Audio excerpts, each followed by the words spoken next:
नाशिक परिसरातील gel road लगतच्या Maharudra colony, Vasant Vihar, रिंगळे चाळ इथं सोमवारी सकाळी घडलेल्या धक्कादायक घटनेत पतीनं पत्नी आणि 7 वर्षीय मुलाची निर्घृण हत्या करून स्वतः विषारी औषध प्राशन करत आत्महत्येचा प्रयत्न केल्याची घटना उघडकीस आली आहे। या घटनेमुळे परिसरात एकच खळबळ उडाली आहे। घटनेत अश्विनी किरण हजारे वय 43 वर्ष आणि श्रेयस किरण हजारे वय 7 याचा किरण हजारे यानं धारदार हत्यारानं खून केल्यानंतर किरण एकनाथ हजारे वय 54 यानं विषारी औषध सेवन करून आत्महत्येचा प्रयत्न केलाय।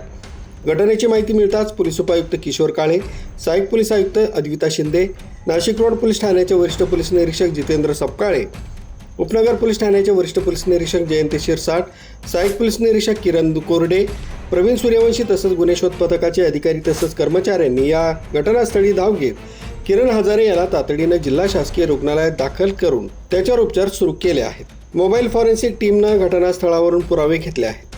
प्राथमिक पाहणीत महिलेच्या डोक्याच्या मागील बाजूस धारदार हत्यारानं गंभीर वार करण्यात आल्याचं दिसून आलंय।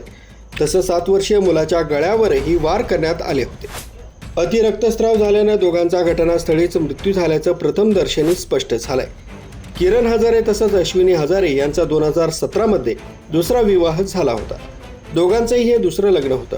किरण हजारे हा रुग्णालयांना ऑक्सिजन पुरवठा करण्याबरोबरच सोलर प्लांट उभारणीचा व्यवसाय करत होता। घटनेमागील नेमकं कारण अद्यापही स्पष्ट झालेलं नसून नाशिक रोड पोलीस घटनास्थळाचा पंचनामा करून विविध अंगांनी तपास करतायत। आरोपीची प्रकृती स्थिर झाल्यानंतरच त्याची चौकशी करण्यात येणार असल्याची माहिती पोलिसांनी दिली।